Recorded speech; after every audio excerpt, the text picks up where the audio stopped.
Gepleyer Adatlyk radiosu. Akşamınız hayırlı bolsun hormatly radio dinleyijiler. Şu 2017-nji ýylyň 21-nji awgusty hetdäniň duşanba güni efirde habarlar gündeligi gepleşigimiziň etaty bölügine başlamadan otol täzelikler dinleň. Olaryň mazmuny bilen sizi men Gözel Hudaýberdi we tanışy edýärim. Aktam Prezident Donald Trump'ın 21. Awgustda çek halky ýüzlenmesinde Amerikanyň Awganistan we Günorta Aziýa boýunça ýardymlary barada düşündürüş berjekdigini aýtdy. Aktamyň beýanatyna görä Trump Washingtonyň goleýyndaky Fort Myer harby bazasynda çykyş eder. Birleşen Ştatlaryň liderleriniň Awganistan boýunça göz öňünde tutýan täze çäreleri ýurtdan doly çekilmek ýa-da goşunyň düzümini artdyrmak hem Talibana we beýleki töweşijlere garşy Owan hökümetiniň alyp barýan görüşine berýän ýardymyny güýçlendirmek ýaly mümkinçilikleri öz içine alýar. 20 awgustda Ýordaniýadan saparyň dowamında Birleşen Ştatlaryň goranmak sekretary Jim Mattis Awganistana degişli täze strategiýa boýunça harby liderler bilen ulalaşanlygyny aýtdy. Emma detallary ma'lum etmekden saklandy. Prezident karara geldi. Emma onuň aýdyşyna görä ol bu barada Amerikan halkyna öýde aýtmak isleýär diýip Jim Mattis belledi. Birleşen Ştatlar 23 awgustdan başlap ortaýdäki missiýalarynyň immigrasiýa üçin bolmadyk wizalara degişli ähli operasiýalaryň togtadylýanlygyny aýtdy we munyň ortaýdyň Birleşen Ştatlaryň diplomatik missiýalarynyň işgärleriniň sanyny çäklendirmek boýunça çäresi bilen baglydygyny aýtdy. Birleşen Ştatlaryň ortaýdäki elçihanasynyň 21 awgustda ýaradan bu beýanatynda operasiýalaryň Moskwada 1 sentýabrda dikildiljekdigi ma'lum edildi.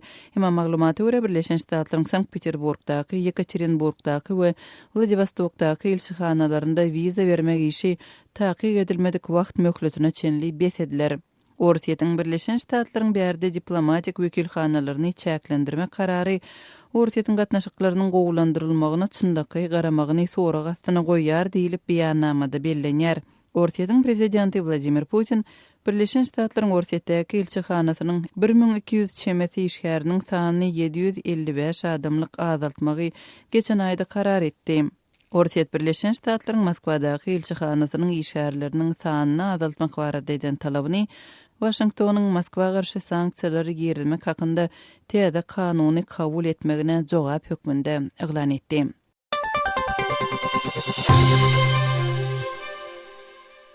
Gepleyer Adatlyk radiosu. Siz täzelikleri dinleýärsiňiz. Barcelonada 13 adamyň ölümine sebäp bolan hüjümçiýini gözlemek boýunça işler tutuş Ýewropa ýaýbanlandyryldy diýip Ispaniýanyň Kataloniýa regionunyň hökümeti habar berdi.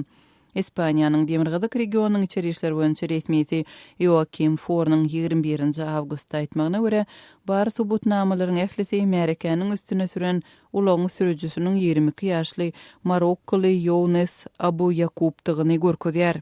Häkimetler Abu Yakubyň ýurdun daşyna Fransiýa geçenligini anyk aýdyp bilmeýänligini belleýärler.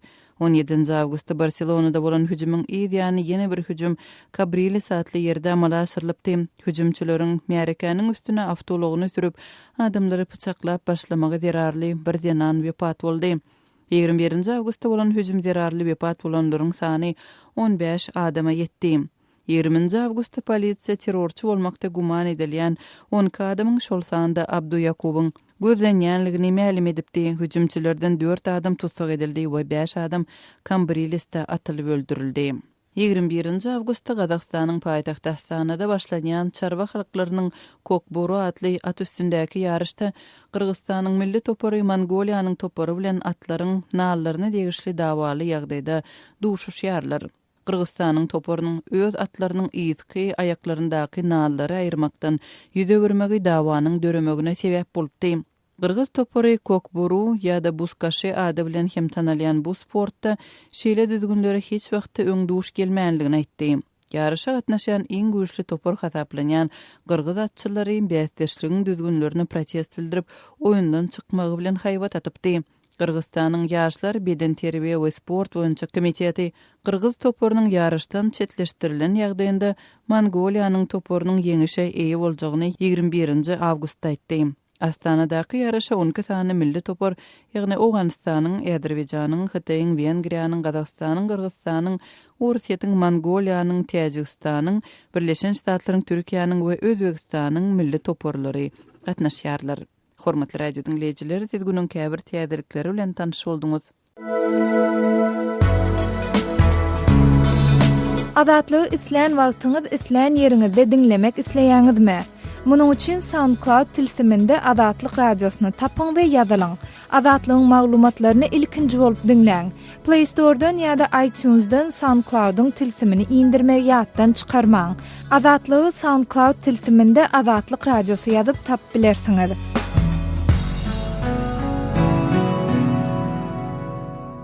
Gepleýär Azatlyk radiosy. Habarlar günneligi gepleşigimize başlaýarys. Efirde siz bilen men Sehra. Türkmen häkimetleri geljek aýda ýapyk binalarda söwüş sunaty boýunça geçiriljek Aziýa oýunlarynyň öňünden Aşgabatda spirtli içkileriň satylmagyny gadagyn etdiler. Bu gadaganlyk odaly yerli söwda urlan zarby bolsa, ikinji tarapdan spirtli içkilere garaşly raýatlaryň ýagdaýyny agyryldar. Arak, şerabyň gara bazaryny döreder diýip yerli synçylar aýdýar. 19 awgustda çykan medpuat habarlarynda Türkmen paýtagtyndaky azyk dukanlarynyň tekçelerinden alkogolly içkileriň ählisiniň aýrylandygy, diňe içki satýan dukanlaryň bolsa ýapylandygy habar berilýär. Şol bir wagtda ýurduň döwlet heýetçiliginiň mediýasy bu gadaganlyk barada hiç bir düşünürş ýa habar çap etmedi.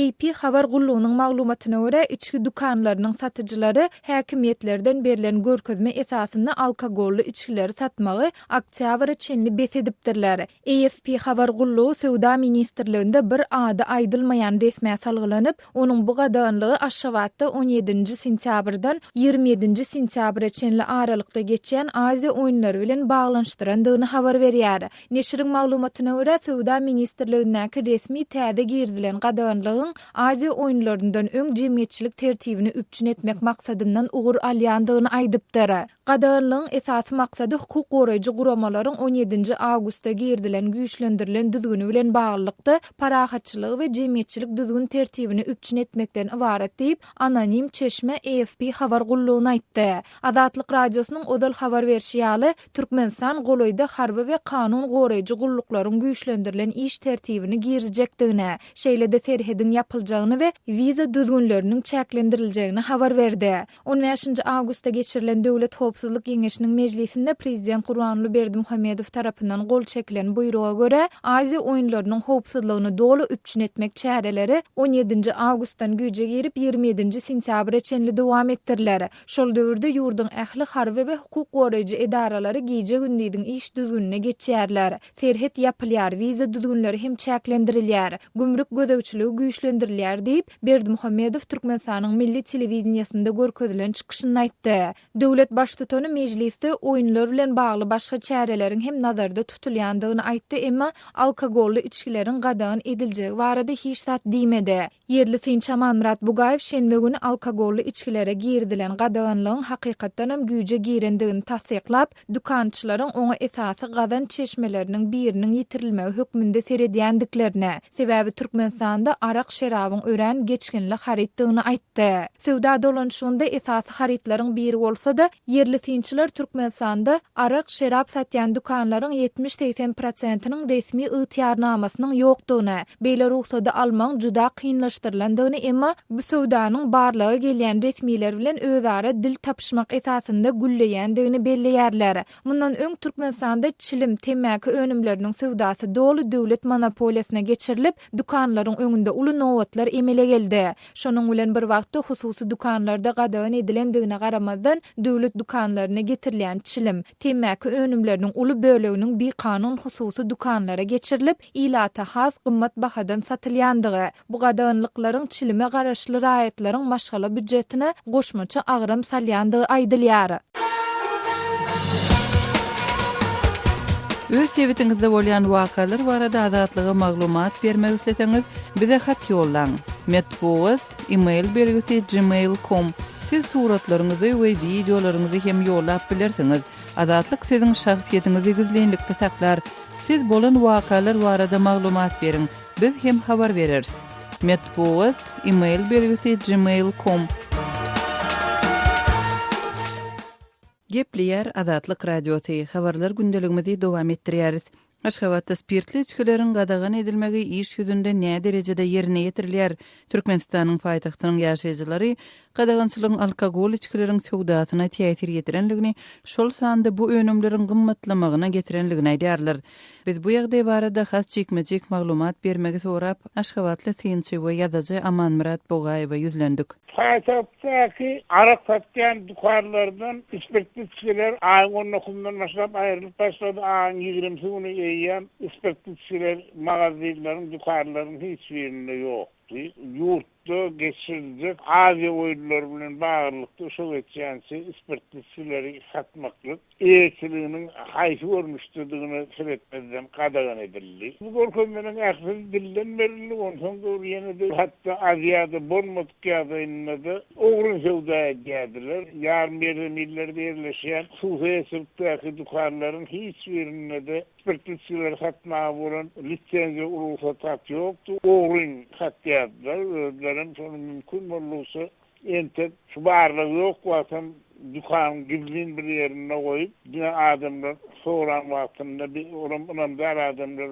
soğuran vaktinde veriyediler. Yine de şu oğlun kara sevdası başlandı edilir. Olur tembak fonumlarının qadağan edilişi hali. Yine aslından oğlun arak spirtlisi sevdası başlandı. Arağın nırkı, spirtlisilerin nırkı ülkesinin üyütlediği aydalı bir ardan arak 6 manat, 7 manat duyuyon Aşgabat şehrinde. Bu elbette hili testine şu 6 manatlık, 7 manatlık arağın eğen 10 manda, 12 manda çıkarılmaydı. Yani o önkü arak sevdası neden dukarların eğeleri, satsıları, gizlin olunan arak sevdasını diyorlar. Spirtli içkileri satmazlyk baradaky duýduruş bilen baglylykda şol düzgünliği bozanlar babatynda nähili jeda göz tutulýar. O wagtynda sowdagarlara duýduruş bozalan berýärdi. Bu ýerde Kasam Türkmenistanyna hereket edýän administrativ düzgün bozmalar hakyndaky kodeksi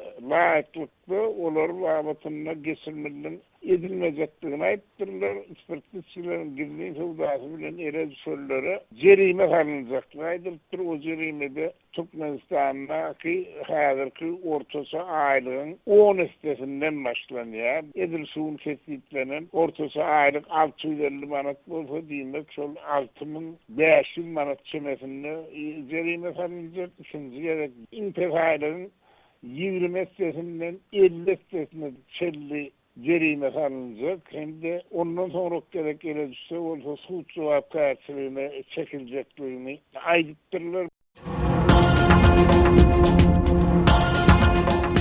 Öz sewitinizde bolýan wakalar barada adatlyga maglumat bermek isleseňiz, biziň Facebook hasabymyza ýazyň. Bizi gözlegi bölümine Azatlyk Radiosu ýazyp tap bilersiňiz. Siz suratlaryňyzy we videolaryňyzy hem ýollap bilersiňiz. Azatlyk siziň şahsiýetiniňizi gizlinlikde saklar. Siz bolan wakalar barada maglumat beriň, biz hem habar bereriz.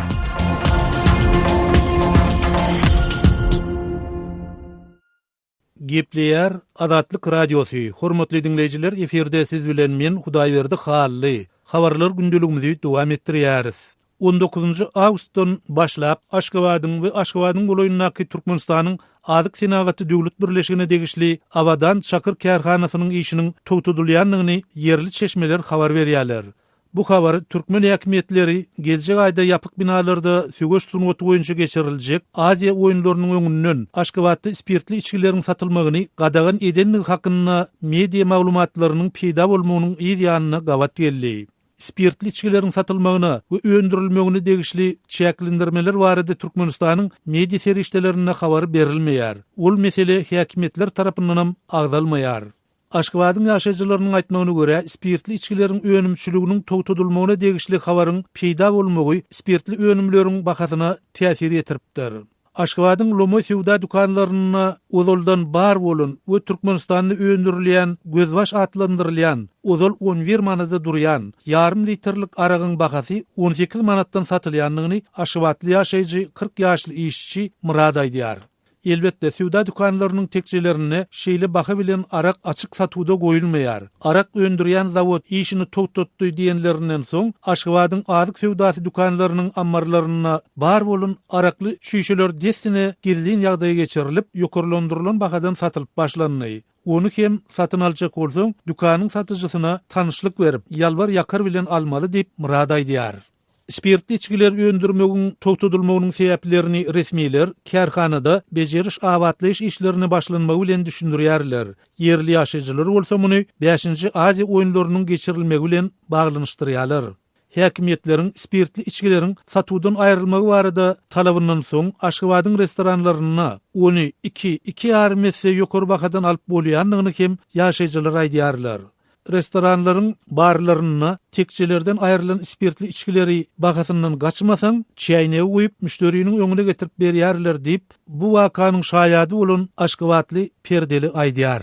Spirtli içkilerin satuwdan aýrylmagy bilen bir wagtda alkoholsuz içkilerin şol sanyna mineral suwlaryň hem bahalarynyň ýokarlanýanlygyny, käbir alkoholsuz içkilerin aýratynna, Coca-Cola, Fanta ýaly öňümleriň satuwda käte tapdyrmaýanlygyny Aşgabatyň ýaşaýjylaryndan eşitse bolýar.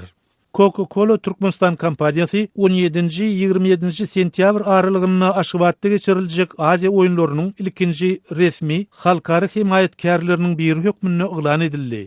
Ve onun halkara sport şäherlerine gatnaşyjy türgenleri, topar ýolbaşçylaryny, bäsleşige hyzmat edýän işgärleri we meýletinçileri arasynda agyz suwy, bonaka, alkoholsuz içkiler Coca-Cola, Fanta, Sprite we sport içkileri Pureit bilen üpçün etjekdigi habar berildi. Häzirki wagtda dukanlarda 1,5 litr ozal 1 manatdan satylýan mineral suwlar 1,5 manatdan satylýar diýip Aşgabatyň ýaşaýjylary aýdýarlar. We ýurtda haýsydyr bir harida gadagançylygyň girdilmeginiň beýleki haritlara hem täsir ýetirýänligini belleýärler.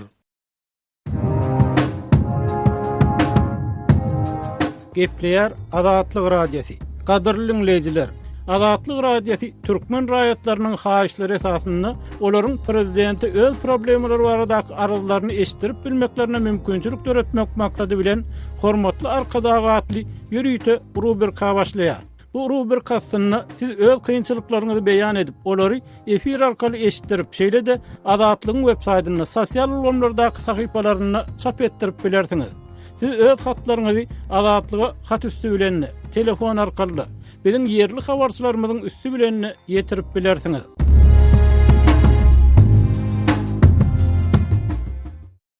Gepleýär Azatlyk radiosu. Habarlar günneligi gepleşigimizi Azatlyk radiosunyň Türkiýedäki habarçysy men Döwlet Baýhan dowam etdirýän. Türkmen zenanlary iş wadasy bilen allap ten sewdasyna mejbur edýärler. Türk polisiniň bir näçe şäherde daşary urtly zenanlaryň ten sewdasyny gurnaýanlara garşy geçiren operasiýalaryna iş wadasy allygy bilen ýurda getirilip, ten sewdasyna mejbur edilen Türkmenistanly, Özbegistanly we Täjikistanly jemi 5 tane zenan migrant bilen olaryň ten sewdasyny gurnaýan 2 tansy zenan bolan jemi 7 adam tutsuk edildi. Merkezi Aziýada ykdysady kynçylyklar başdan geçirýän ýurtlaryň zenan raýatlaryny öý işlerine işletjek diýip allap Türkiýeге getirenden soň zor bilen olary tenni satmaga mejbur edýän guramaçylykly jenaýat toparynyň bardygy barasynda maglumat alan Koca Eli polisiniň ahlak bölüminiň işgärleri vilayatda giňerimli derňew işini başladýar. Derňewiň netijesinde iş tapyp berjek diýen wada bilen öý işine işlemäge diýip Türkiýeге getiren migrant zenanlarynyň pasportlaryny zamun alan şüphelleriň ol zenanlary $4,000 berge batyryp, soň zor bilen öz tenini satmaga mejbur edenligi ma'lum bolýar. Aýplanýanlaryň Çayrowa we Darja diýen ýerlerde kireyni tutan öýlerine saklan migrant zenanlaryny soň Kandıra, Kayseri we Nevşehir ýaly başga şäherlere akidip, olary zor bilen tenni satmaga mejbur edenini anyklanýar. Türk polisiniň 2 aýa olay wagtlap dowam eden tehnik we fiziki aňtow işinden soň Koca Eli vilayatynyň Çayrowa, Darja we Kandyr etraplary bilen İstanbul, Kayseri we Nevşehir vilayatlaryna jemi 9 tapawutly salgyda geçirilen operasiýasyna adam we ten sewdasyny gurnamak, galp resminama taýýarlamak ýaly 70'lerden gözlenýän 7 sany raýat ele salynýar. aýplanýanlaryň kirini tutan jaýlaryna saklanýan Türkmenistanyň, Özbegistanyň we Täjikistanyň raýatlarynyň emele gelen 5 sany migrant zenan bolsa, Türk polis tarapyndan göz astyna alınıp deportasiýa edilmek üçin migrasiýa gullugynyň ygtyýaryna tapşyrylýar. Migrant zenanlaryň tensiwdatyny gurnamakda aýplanýan 7 adam bolsa, gebze kaziýetine iwerilýär. Türk mediasynda çykan habarlarda tensiwdatyna tutulan 5 tane migrant zenanyň näçe sanynyň Türkmenistanda barasynda anyk maglumat berilmeýär. Operasiýada aýplanýanlaryň öýlerine, iş ýerlerine we ulaglaryna geçirilen barlyklarda ruhsatnamasy bolmaýan bir tüpeň, bir travmatik tapança, güman edilýänlere degişli dürli mobil telefonlar we sim kartlar, tensiwdatyny gurnaýanlaryň hasabat depterleri bilen daşary ýurda iwerilen pullaryň kwitansiýalary tapylýar. Yer gelende bellap geçdik, Türkiýanyň köpçülikliğini habar beriş seriýetlerine ýaýran türkmen migrantlarynyň iş wadasy bilen ağırlığa salınıp, soňam tensiwdatyna mecbur edilýäni baradaky habarlaryň birine Türkmenistanyň Joros tarapyndan iş wadasy bilen Istanbula getirilip, soň tenni satmaga mecbur edilen maşgalalar tarapyndan ham habar alınmaýanlygy üçin Daşary işler ministrliginiň üstü bilen Türkiýede gözlenýän 2 sany Türkmenistanyň gyýdyň Istanbula geçirilen bir operasiýada tapylanlygy aýan edilipdi. Türkmenistanyň döwlet kontrolyny hakimiýet bu wadyna Türkiýedäki türkmen migrantlaryň başdan geçiren ýagdaýlary barasynda söz açylmaýar. Şol wagtyň özünde şeýle ýagdaýlara duş gelýän türkmen migrantlaryň ykballary barasynda degişli türkmen ýa-da türk resmiýetlerinden jikmejik maglumat ýa-da haýsam bolsa bir kommentariýa almak Azatlyk radiosyny başartmaýar. Azatlygy line ulgamynda Osmak 420 773 797 383 telefon belgisi arkaly tapyp bilersiňiz. Biziň bilen habarlaşyp maglumatlary, suratlary we videolary ugradyň. Şahsiýetiniz dogry gizlilikde saklanır. Osmak 420 773 797 383.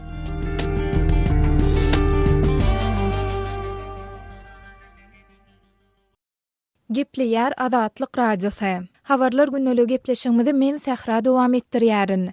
Türkmenistanda eýesiz etpişikler üçin ilkinji penahana resmi taýdan hasap alındy diýip Ria Novosti'niň Aşgabatda habarçysy Amanyeldi Nurmuradow ýeşenbe güni Türkmenistanyň Orient habar saýtyna salgylanyp habar berdi. Ýeri gelende bellesek bu waka yerli häkimiýetleriň eýesiz etpişikleri zäherläp ýa urup ýenjip öldürýändigi hakynda çykan habarlaryň ýa-da sentýabr aýynda geçiriljek Aziýa oýunlarynyň bolsa başlanmagynyň öň ýanyna gawat geldi. Ria Novosti neşriniň maglumatyna görä siz jandarlara himayet merkezi bolmaly umyt adasyna kinologiýa ugrundan hususy kärhana açmaga ruhsat berildi. Onuň yuridika adresi hasap alındy we bank hasabı açyldy. Türkmenistanyň täze kärhananyň inisiatory Aşgabatyň eteğindäki bagçylyk pasiýolugynyň ýaşaýjysy Tatyana Galberg. Häzir onuň bagçylyk uçastygynda köçeden ýygnalan 100den gowrak it 50 çemesi pişik bar. Oňa adamsy Nikolay we gyýdlary Irina we Katya kömekleşýär diýip habarda aýdylýar. Şeýlede maglumatda Türkmenistanyň ykdysadyýet ösüş ministrliginiň zerur resmi namalary ýygnamak üçin Galberge himayetkerlik edendigi hemde ýurduň saglygy saklaýyş we derman senaty ministrliginiň bu kärhanany derman serişdeler bilen üpçün edendigi bellenilýär. Emma haýwanlaryň hukuklaryny gorap çykyş edýän Aşgabatly aktivist gürrüň edilýän penahanyň öňden hem bardygyny aýdyp, onuň adamlaryň öz güýji bilen dolandyrylýandygyny we onuň häzirki wagt hasaba alınandygyny aýtdy. Ol ýerde ýagdaý gözüňi haýwanlary günnediňe bir gezek tapan zatlar bilen naharlaýarlar. Olar hem açlykdan hem de keselçilikden helak bolýarlar diýip adynyň efirde agdalmazlygyny soran aktivist gürrüň berdi. Ol häzirki wagt penahany üçin Änew şäheriniň 30 kilometr uzaklygynda yer paýlanyp berilýän bolsa, Aşgabatda eýesiz etpişikleri öldürmek we tutmak çäreleriniň hinidem dowam edýändigini sözüniň üstüne goşdy. Şol bir wagtda Azatlyk radiosy ýokarda aýdylanlar dogrusunda Türkmenistanyň kommunal hojalyk ministrligi bilen habarlaşanda bu maglumaty tasdiklatmak ýa-da inkar etdirmek başartmady. Türkmenistanda hususan da paýtagy Aşgabatda soňky ýyllar ykdysady kynçylyklar,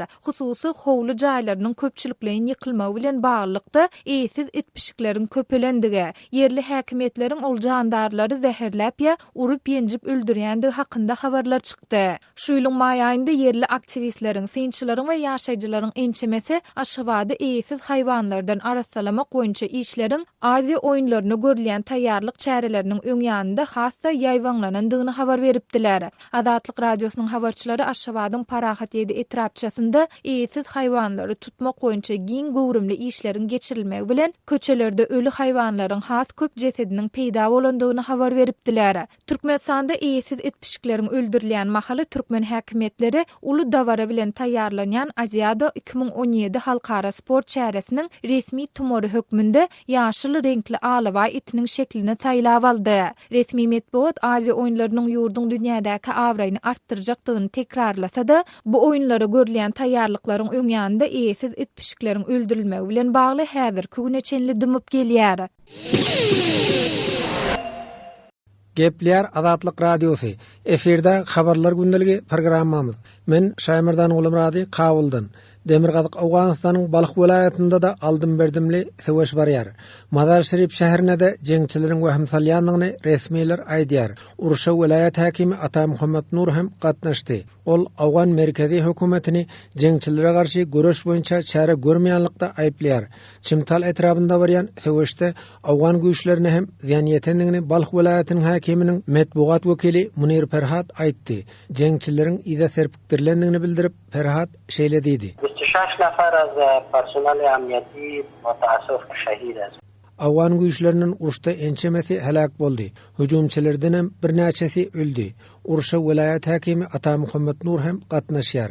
Çimtal etrapyndan jeňçiler kulup çykaryldy diýip Ferhat bildirdi. 6 kuşta we 7 zahmi. Balyk welaýatynda ýagdaý bir näme kadaly hasaplanýardy. Ýöne soňky günlerde bu welaýatda hem howpsuzlyk şertleri yaramazlaşdy. Balyk welaýatynyň häkimi Ata Muhammed Nur merkezi hökümeti welaýatda howpsuzlygy üpçün etmekde gowşak seredýanlykda günälýär. Häkim Ata Muhammed Nuryň aýdysynça Gülbedin Hikmetýaryň Hizb Islamy toparynyň yerli meýdan komandyrlary hem terroristlik hüjümleri amala aşyrýar. Olar döwlete garşy söwüşlere gatnaşýar. Bu ýagdaý bizi gaty gynandyrýar.